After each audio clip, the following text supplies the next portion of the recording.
using 133. Yes.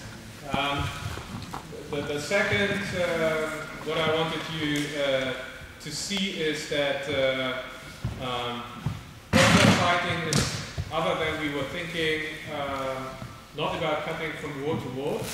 There are reasons why they are using the low stances, and there are systems that are linked to that. So all you've been doing today was learning that it's a good idea to move forward, is that I may be able to cut to the high opening, I will not cut to the low opening.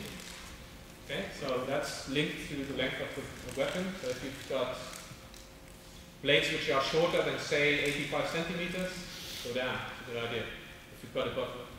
We can get very, very close to our opponent, so the actual fight does not start here. I only go into my ward when the actual fight starts, and this is at wide distance, as everybody should know.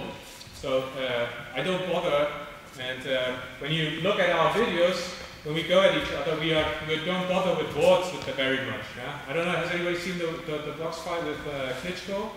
Where he wouldn't even bother to have his boxing gloves up here. He was boxing from down here. So that requires perfect eye for distance. 133 is all about ward analysis. So if I come like this, he can make a plan way before I actually get into wide distance. So as soon as I'm in wide distance, I go into my ward.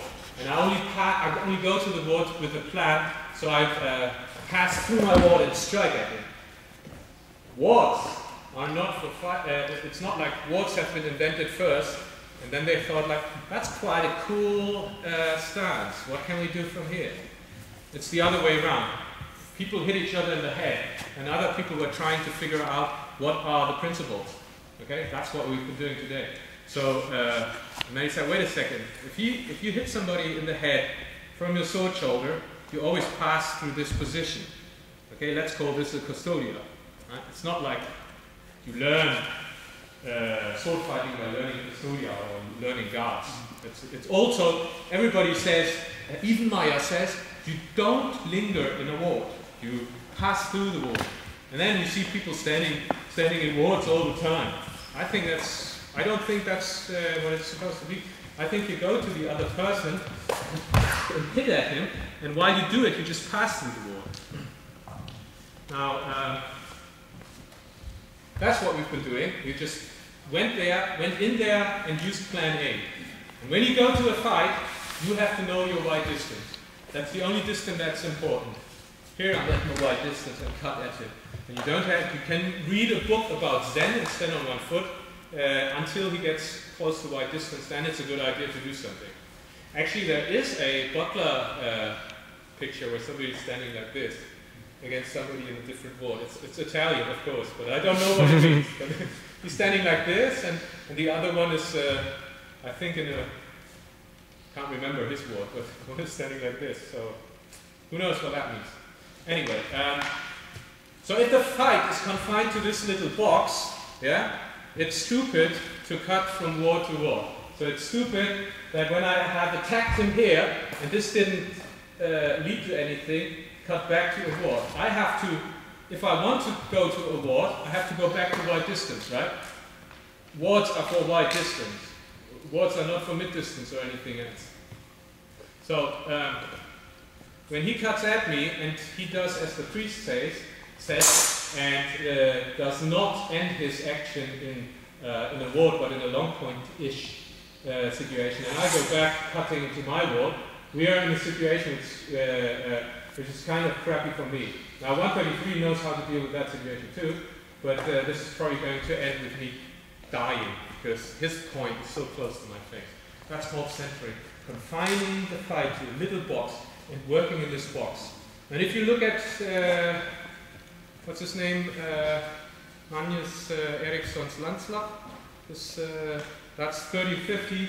You see two buckler fighters, and because we very often get this remark or this critique, this is like lightsaber fighting, you're just touching with the blade. Actually, you can smell the burning color when somebody viciously cuts through the mesh of your mask. So you don't really want to experience that in your face. And even if I just flicked my blunt like this into your face, who's volunteering to receive that? Not really, right?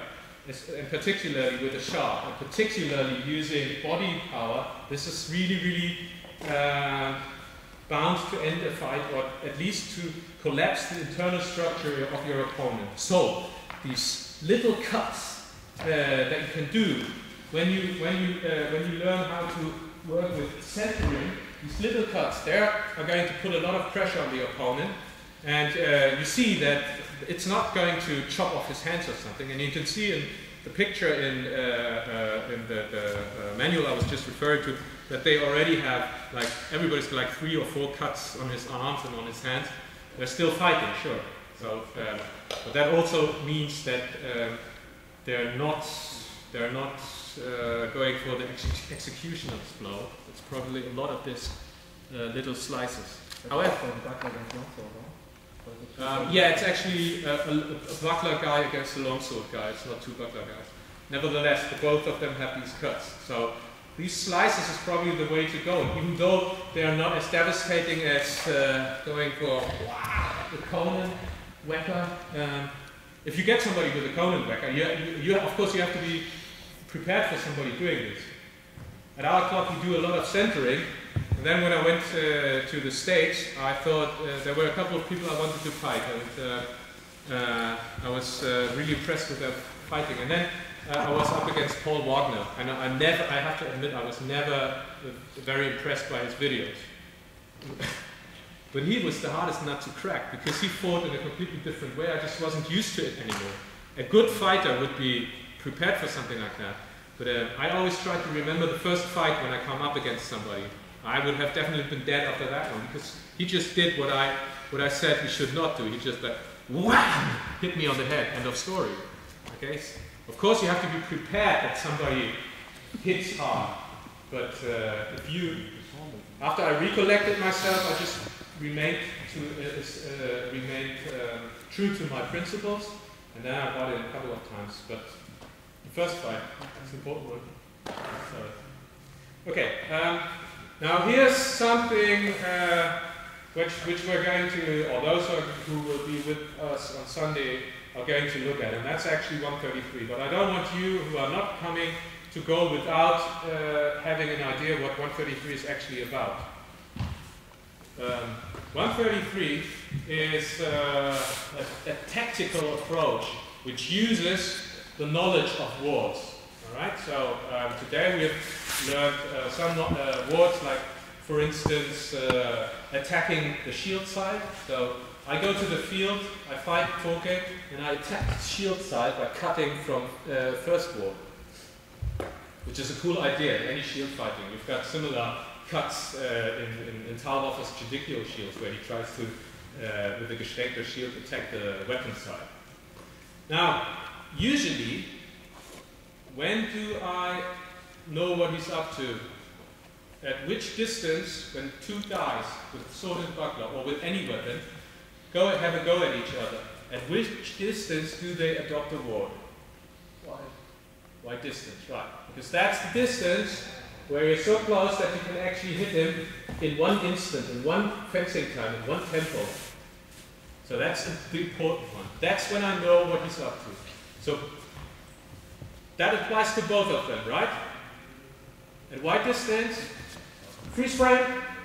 I know what he's up to. He knows what I'm up to. What can he do?